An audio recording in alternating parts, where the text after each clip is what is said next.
2023년 2월 2일 오늘의 말씀 시작하겠습니다. 오늘 나눌 말씀은 미가서 1장 1절에서 7절 말씀입니다. 유다의 왕들 요담과 아하스와 히스기야 시대에 모레셋 사람 미가에게 임한 여호와의 말씀, 곧 사마리아와 예루살렘에 관한 묵시라. 백성들아, 너희는 다 들을지어다. 땅과 거기에 있는 모든 것들아, 자세히 들을지어다. 주 여호와께서 너희에게 대하여 증언하시되 곧 주께서 성전에서 그리하실 것이니라. 여호와께서 그의 처소에서 나오시고 강림하사 땅의 높은 곳을 밟으실 것이라. 그 아래에서 산들이 녹고 골짜기들이 갈라지기를 불 앞에 밀초 같고 비탈로 쏟아지는 물 같을 것이니 이는 다 야곱의 허물로 말미암음이요 이스라엘 족속의 죄로 말미암음이라. 야곱의 허물이 무엇이냐? 사마리아가 아니냐? 유다의 산당이 아니냐? 예루살렘이 아니냐? 이러므로 내가 사마리아를 들의 무더기 같게 하고 포도심을 동산 같게 하며 또 그 돌들을 골짜기에 쏟아내리고 그 기초를 드러내며 그 새긴 우상들은 다 부서지고 그 음행의 값은 다 불살라지며 내가 그 목상들을 다 깨뜨리리니 그가 기생의 값으로 모았은즉 그것이 기생의 값으로 돌아가리라. 아멘. 미가라는 이름은 여호와 같은 분이 누구냐라는 뜻으로 하나님은 다른 그 어떤 존재와도 비교될 수 없는 분이다라는 의미입니다. 이런 선지자의 이름은 미가서의 주제와도 밀접한 관계가 있습니다. 하나님께서 미가서를 통해서 말씀하시려는 것이 바로 하나님의 하나님 되심과 하나님의 주권이라는 것이죠. 미가는 요담과 아하스와 히스기야 시대에 걸쳐 활동한 선지자입니다. 미가서 1장 1절입니다. 유다의 왕들 요담과 아하스와 히스기야 시대에 모레셋 사람 미가에게 임한 여호와의 말씀, 곧 사마리아와 예루살렘에 관한 묵시라. 미가 선지자가 활동한 시기 중에 요담의 시대까지는 그 선왕이었던 우시야 시대의 평화와 번영이 이어졌던 것으로 보입니다. 하지만 아하스가 왕위에 오르자마자 남유다는 큰 위기를 맞이하게 되는데 바로 북이스라엘이 아람과 연합하여 남유다를 공격해온 것이었습니다. 이 위기를 벗어나고자 아하스는 아람과 적대국이었던 아수르의 도움을 요청하게 되는데 이에 아수르는 군대를 일으켜 아람의 수도인 다메섹을 점령했고 이 일은 북왕국 이스라엘이 멸망하는 결정적인 계기가 됩니다. 그런데 이 과정에서 북왕국 이스라엘과 남왕국 유다에서 볼 수 없는 것이, 찾을 수 없는 것이 하나 있죠. 그것이 무엇입니까? 바로 하나님입니다. 북이스라엘도 남유다도 하나님을 찾거나 하나님의 도우심을 구하지 않습니다. 남유다는 위기에 처하자 하나님께 도우심을 구하는 대신 강대국인 아수르에게 도움을 요청했습니다. 북이스라엘도 강대국인 아람을 의지하고 아람과 함께 남유다를 공격하려고 하죠. 하나님의 백성인 이스라엘이 하나님의 뜻과는 상관없이 존재하며 각기 자기 소견에 옳은 대로 행하고 있는 겁니다. 그래서 미가서는 이스라엘과 언약을 맺으시고 그들의 하나님이 되신 여호와 하나님께서 이스라엘과 남유다를 심판하러 나오실 것이라는 선포로 시작하고 있는 겁니다. 미가서 1장 2절입니다. 백성들아, 너희는 다 들을지어다. 땅과 거기에 있는 모든 것들아, 자세히 들을지어다. 주 여호와께서 너희에게 대하여 증언하시되 곧 주께서 성전에서 그리하실 것이니라. 하나님께서 성전에서 이스라엘 백성들을 향해 증언하실 것이랍니다. 쉽게 말해서 하나님이 할 말이 있다는 겁니다. 여기에서 성전은 예루살렘에 있는 성전을 가리키는 것이 아니라 하늘에 있는 성전, 곧 하나님의 처소를 의미합니다. 그래서 하나님께서 그의 처소에서 나와 강림하사 땅의 높은 것을 밟으실 것이다 라고 하는 것이죠. 미가서 1장 3절입니다. 여호와께서 그의 처소에서 나오시고 강림하사 땅의 높은 곳을 밟으실 것이라. 하나님께서 강림하시자 어떤 일이 일어난답니까?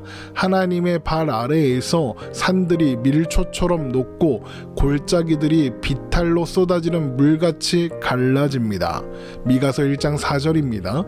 그 아래에서 산들이 녹고 골짜기들이 갈라지기를 불 앞에 밀초 같고 비탈로 쏟아지는 물 같을 것이니. 먼저 이것은 하나님께서 세상의 모습을 보이시면 세상의 모든 것이 낮아진다는 의미로 하나님만이 높고 존귀한 분이시다라는 의미입니다. 이사야 2장 11절에서 12절 말씀입니다. 그날에 눈이 높은 자가 낮아지며 교만한 자가 굴복되고 여호와께서 홀로 높임을 받으시리라. 대저 만군의 여호와의 날이 모든 교만한 자와 거만한 자와 자고한 자에게 임하리니 그들이 낮아지리라. 하나님의 임재 앞에서 모든 만물은 엎드러지고 낮아질 수밖에 없습니다. 오직 하나님만이 높임 받으시기에 합당한 유일한 분이시니까요. 하지만 산이 높고 골짜기가 갈라진다는 것은 또 다른 의미도 있습니다. 바로 하나님께서 강림하시는 목적이 심판이라는 것이죠.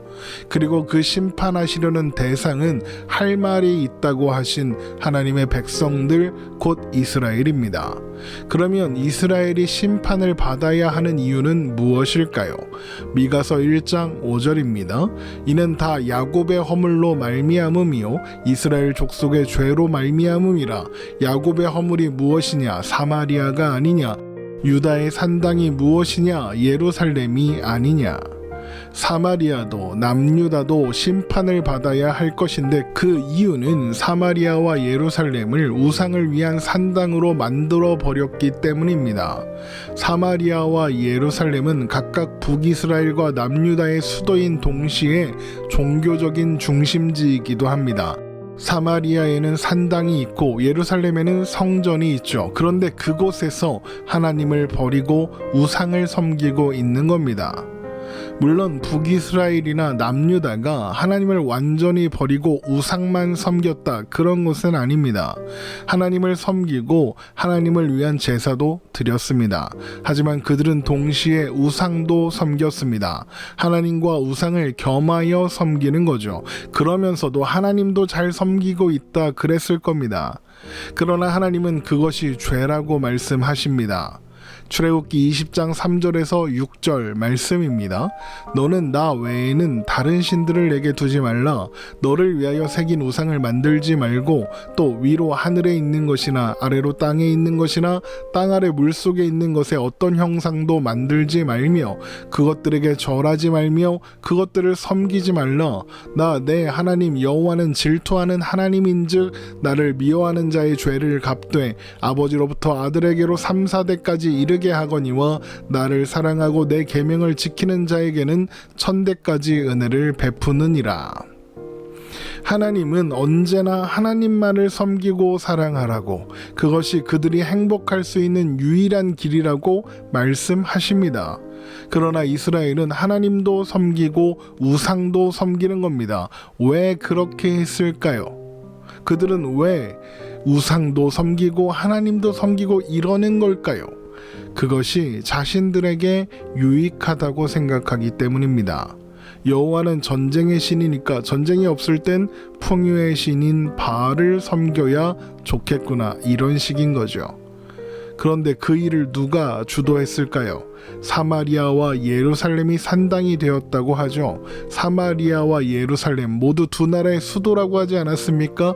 권력의 상징입니다.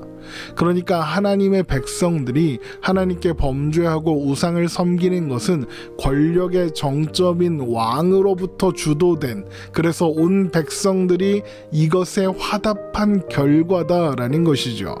위로부터 아래까지가 모두 범죄한 것입니다.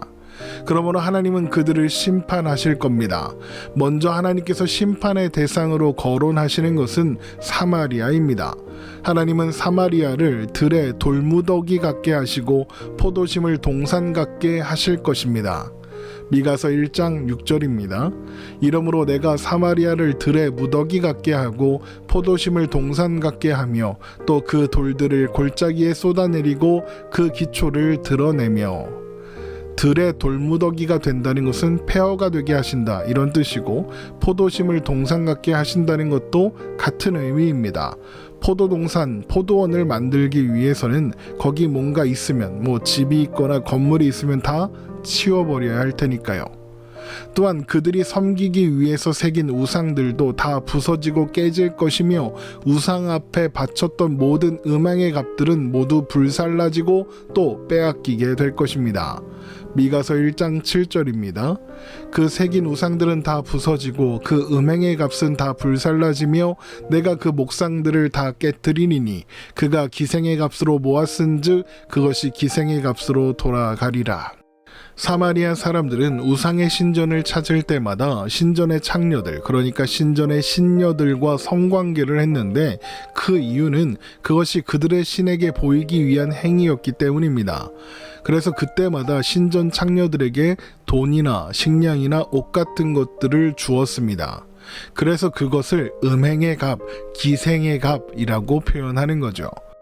그런데 이스라엘 백성들이 우상 앞에 음행의 값을 치른 이유가 무엇이겠습니까?